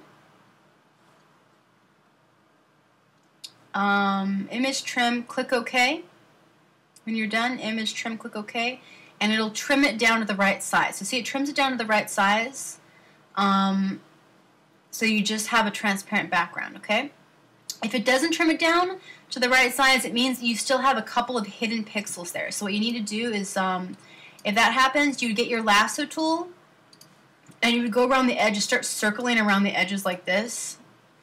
Around the edge. After you trim it, you circle around the edges. And then at the very end, just click delete or backspace on your keyboard and just make sure that you delete all those pixels. Because sometimes there might be like a little tiny white pixel you didn't see when you're making your selection. So maybe you didn't see the little white pixel. Just make sure that you select it out and delete it. Then you would try to trim a second time. So then you would go to Edit, Image Trim a second time, then it should work. So then you should get just this basketball selected, okay? After that, I'm going to put a little bit of room around this basketball because I don't want the edges touching. So then after you trim it once, you would go to Image, Canvas Size, and just add, change it to pixels instead of inches. See, it says inches, change that to pixels. So instead of inches, change it to pixels, and increase it by maybe, I don't know, 10 pixels or so. So I'm going to increase it by 10 pixels. Click OK. Alright, so now my canvas is transparent with just the object on it, okay? So here's what we're going to do next, okay? I'm going to go to Command A, select all, Command A, and then I'm going to go to Edit, Define Pattern, I'm going to call it basketball. There we go.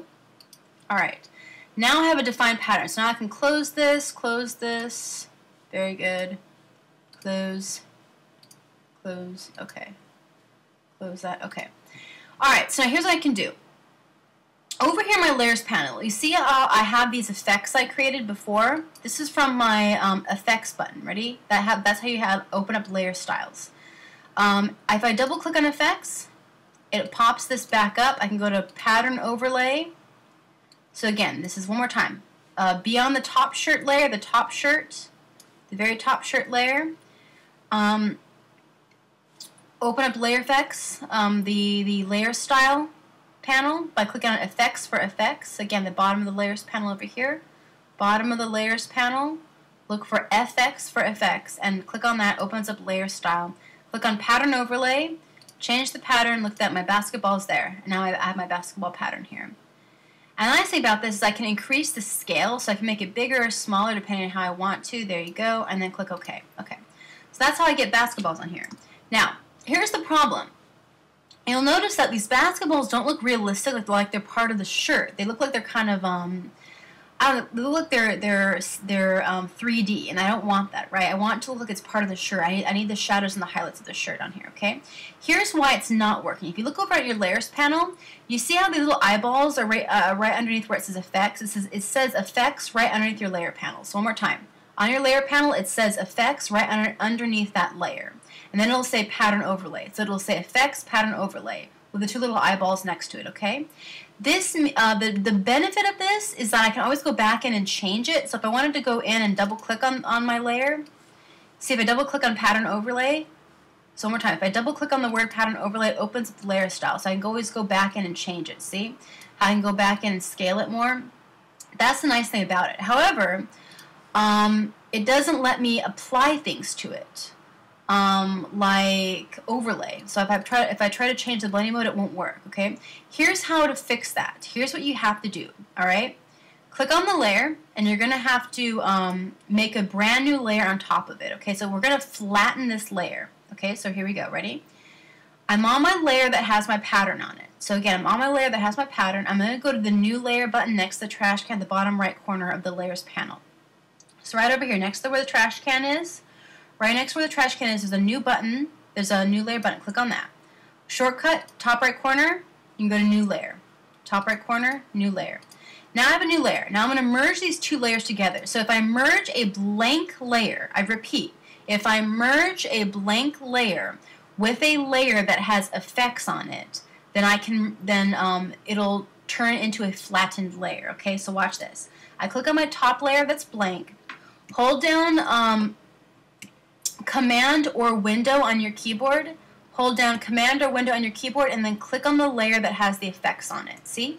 So I selected both layers at the same time. They're both blue. They're both highlighted, okay? So the blank layer and the layer with the shirt that has the effects on it, with the basketballs on it, the pattern overlay, they're both selected. Top right corner of the layers panel, click on the top right corner of the layers panel, and merge layers. Merge layers. Okay, now look what happens. It merged them, okay? But it merged them under the normal blending mode, you see? So now it looks like a flattened shirt, okay? But you'll notice that the little eyeballs that were underneath it that said effects and said pattern overlay, those are gone. Okay, they're gone now. So the downside is I can't go back in and change it. I flattened it, so I can't go back in and change it anymore because I merged the layer. However, now what I can do is if I set it from normal to overlay, so change it now for the blending mode up here, which is normal.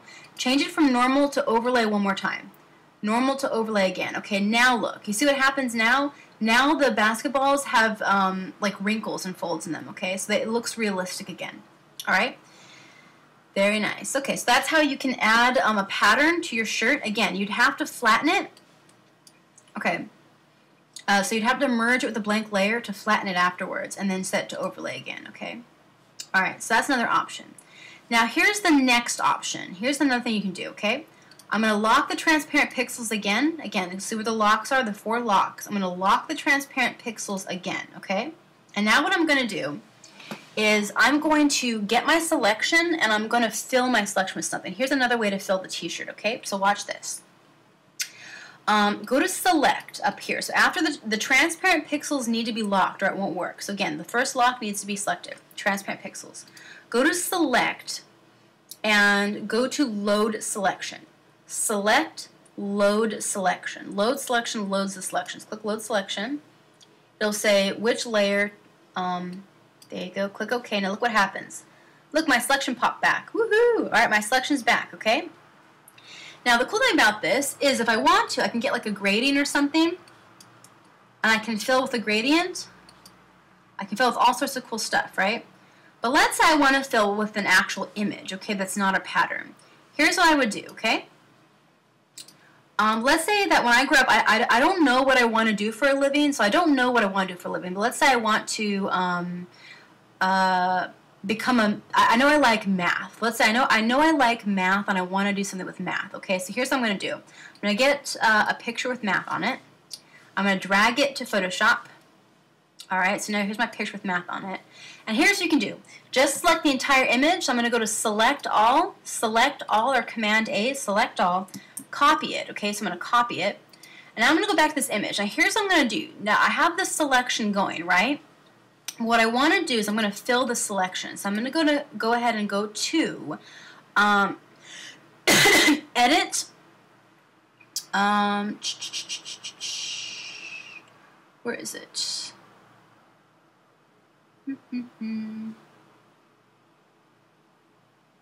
There it is, okay. Edit, paste, into, okay. So you see where it says edit paste? You're not edit, if I do edit paste, it pastes it as a square. I don't want that, okay? Here's what I want. I want to go to edit paste into. Paste into will paste it into my selection, okay? So watch what happens. When I do paste into, look, you see my layers panel over here? On my layers panel, a little weird box pops up next to it, right? It's like a black and white box with the shape of the shirt, okay? This is called a mask, okay? This is called a layer mask. I will explain what a mask is later, okay, in another episode, okay?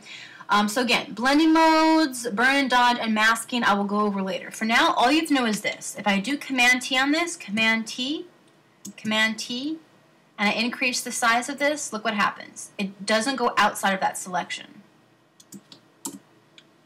See? So it doesn't go outside that selection. All right.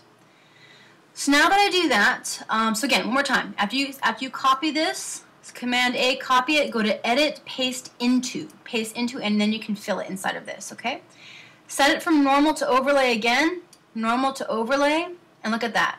I can overlay on top of the color I had underneath. Yeah, I don't like that color. Too annoying. Again, you want to blend in with your, and this isn't blending in, it doesn't look nice, so I'm gonna fix it. Let's try, what's a good color? The blue down here. Alright, good.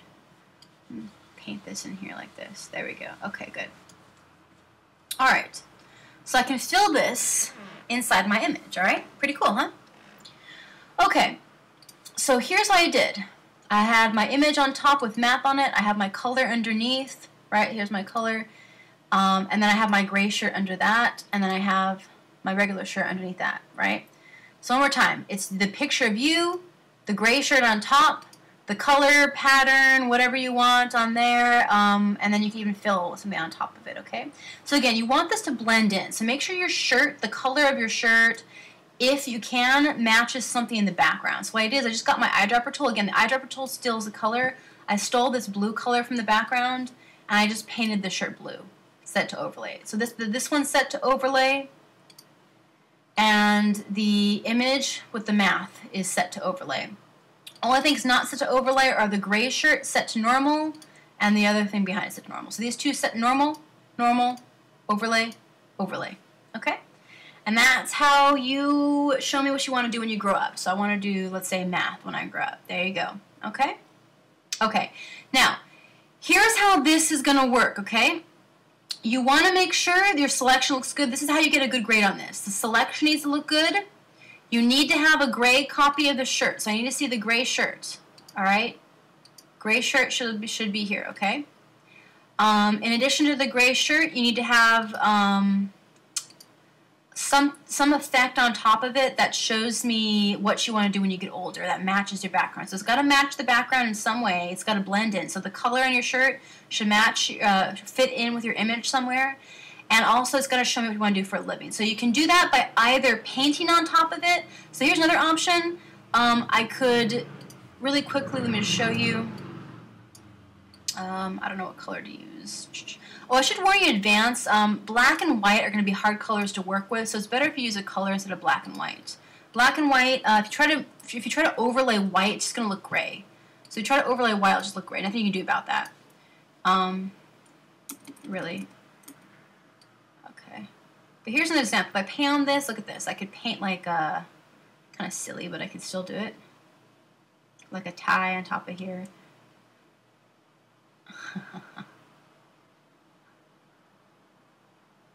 Okay, so this is just an example.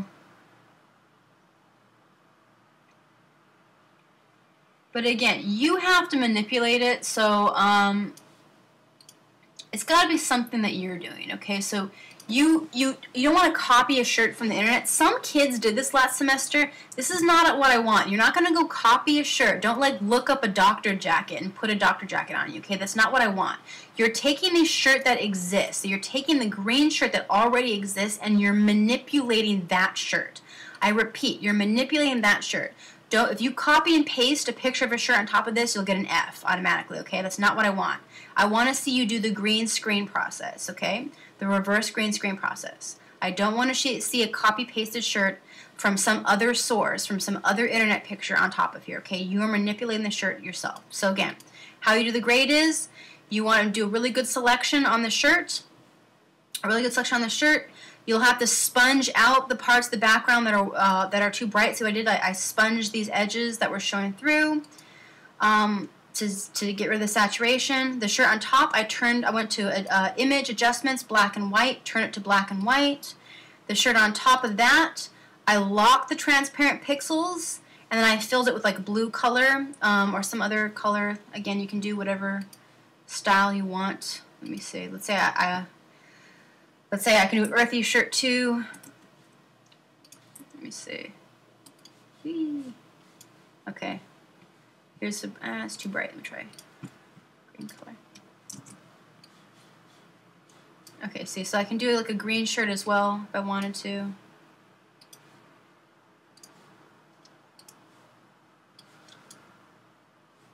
There we go. So again, I lock the transparent pixels. I painted my shirt so the colors match the background, set it to overlay, and then lastly I filled with either you can fill with a pattern or you can fill, so you have to make a custom pattern for it though, that tells what you want to do when you get older, or you can fill it with a picture. Okay, so fill it with a pattern or a picture like I did here, and then you set it to overlay as well. And that's how you do the reverse green screen process, okay? So one more time. Background shows me your personality. The images up until here. So like the vacation photos show me like your interests. The vacation photos, if you use any, can be set to a blending mode. So see where it says normal in your layers palette, you can change that from normal to something else. The objects here, you need to change using adjustment layers, which are the cookie dip and chocolate right here, the little bottom of your layers panel, the little circle with black and white. Use hue saturation and then clip them by using Option or Alt on the keyboard to click and clip them to just the object itself so that the colors match. And then lastly, you do your green screen process on top, okay? Now, the very last thing of this entire project is I want to see your name on here somewhere, okay? So let me, if you have your name layer where you made your name, click on that layer, click and drag to the very top. So we already made the name layer. If you didn't do it, you have to make another one. Here's the name. Set it to normal. There we go. So here's my name, and I'm going to put that at the very top so I can read it, okay? Now, if you didn't do, you need to put your name on the very top. It has to have some effect on it. If you've already done the name before, then you're done. You don't have to do anything else to it. But if you didn't do the name yet, you need to put the name on top with some effect to it. So it looks if you do plain text, on the name, then you'll get an F on that section. Okay, so make sure that you have some effect on this text. Okay, and basically that's it. Let me go ahead and I'm going to do adjustment layer on this too. Really quickly, clip it, change the color. Better, I like that more. There we go. Okay. All right. And the text should be readable, so I should be able to read the text. There we go. All right.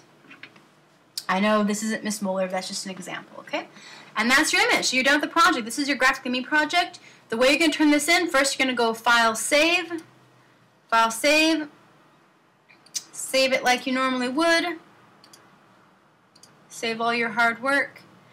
And then when you're done, you're going to save it as a JPEG, just the way it is. Save it as a JPEG. So you go File, Save As. Again, name it your last name, first name. Some kids were not naming their projects. Please name it. So you're going to go Moeller Krisha, right? And then save it as a JPEG. So last name, first name, save it as a JPEG.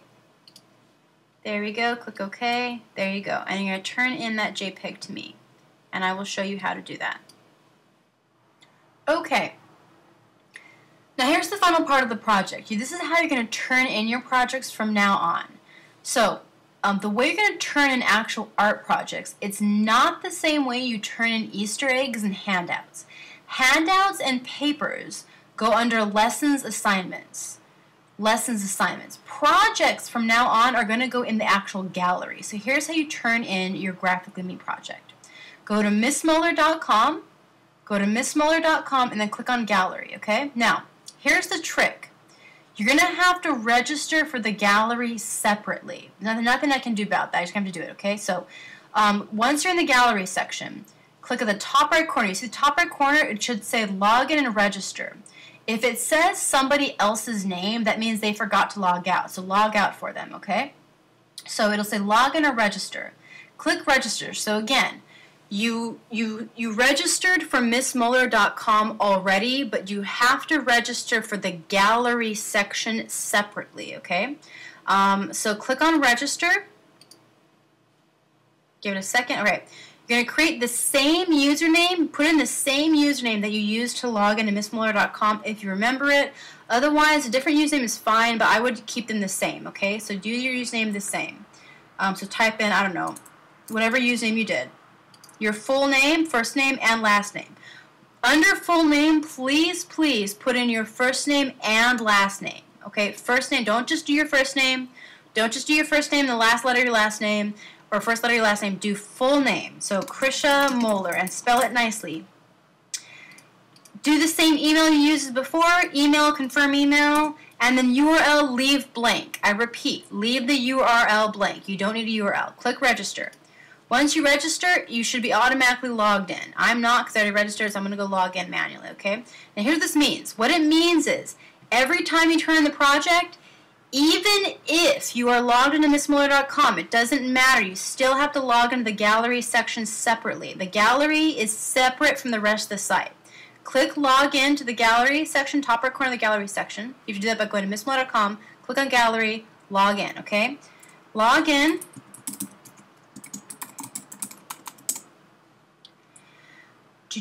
So I'm logging in right now. There you go. Okay, once you're logged in, it'll say that you're logged in. Logged in as so-and-so, your first name, okay? Here's where you're going to turn in the Graphically Me project. Look for where it says digital imaging. It's a digital imaging project. Digital imaging. Click on that. All right. Look for the folder called Graphically Me. Graphically Me. Click on Graphically Me. Once you're in Graphically Me, look for your period. So let's say period 3, okay? Click on period 3 or period, whatever period you're part of, okay? Now, once you're here, you see at the very top, once you're logged into the gallery, it'll say, instead of just saying home, it'll say home, add, album options, admin. It'll say all these 4 things. I'm sorry, yours will just say home or admin. Mine says admin because I'm an admin, but yours will just say home or admin. Home or add. So yours will say home and add. Once you're logged in, roll over where it says add and click add photos. I repeat, next to home, which is right down here, right? Not up here at the top, not up here at the top, down here. Home, add photos. Add photos. Click on add photos, and a box will pop up. All right? Click on select photos. Click select photos. Again, you can only upload a JPEG, okay? Some of you aren't naming your files correctly. If you don't name your files correctly, you'll be sad. Oh, actually, I'm sorry. Here's what you're going to do. I'm sorry. Before you upload it, my bad. Here's what you have to do, okay? For the gallery, you need to name your file differently. So here's my JPEG. See my JPEG right here? It says Moeller Krisha. For the gallery, I want you to name it like this. Name it your first name, last name. Capitalize the first letter of your first name. So Krisha, capital K, Krisha. Do a space. Moeller. Okay, so it's going to look like this. I don't know if you guys can see, but it's going to be it's going to be your first name, last name with the space between .jpeg. Some of you put or deleted JPEG. Don't delete JPG. If you delete JPG, you will corrupt your file. Same thing with Photoshop files. .psd. Make sure the .psd, the .jpeg at the end, or you'll corrupt the file. So for this one, it's got to be .jpg, a JPEG. You're uploading the JPEG, not the Photoshop file. And it's got to be your first name, last name with a space between. No dashes, no dots, just a regular space between. First name, last name. Now you have to do this. If you don't do it, it's not going to, it won't name your artwork properly, okay? Because here's what happens. Whatever you name your JPEG as, that's the name of the artwork. If you don't name it, I'm not going to know who to give the credit to, okay? So name it correctly, okay? Now, select photos. Let me show you what I mean. You're going to find your image. Okay, so I named it first name, last name. Click OK. Alright, so once you find your image, click OK. It'll start loading it. Give it some time to load it. La da da da da da. And when you're done, you're going to click done. So once it's loaded, you'll click done, and you'll see your image there, okay? Now, if you named it correctly, if you named it first name space last name .jpeg, then your file will be named your first and last name. So you'll see the thumbnail, the image, and it'll say your name under it. If it does not say your name under it, you need to go back in and rename your image, okay? Otherwise, no one's going to be able to search for it, okay? So the reason you have to name it correctly is because if you want to find your artwork to show me, if you type in your first name or your last name under the search bar up here, it will let you, it'll automatically pull up all artwork by you, okay? And I need you to do that. So please make sure you are doing that. Alright, I'm not going to wait the whole time, but it's going to upload on its own. You'll see the thumbnail there. And that's it. When you're done uploading your artwork to the gallery, do me a favor. I need you, well, not a favor, it's what you have to do it, okay? So here's what you have to do afterwards. Go back to where it says Graphically Me in the gallery. So in the gallery section, go to Digital Imaging Graphically Me. look for the folder that says Zazzle. Like Zazzle.com, Zazzle. I want you to upload your artwork from the last Graphically Me project to there as well, okay? So you're uploading both. You're uploading this one, the newer version. You're uploading the one you did from Zazzle. So the pictures that you uploaded to Zazzle, I want those uploaded as well, okay? And that's it. You're done.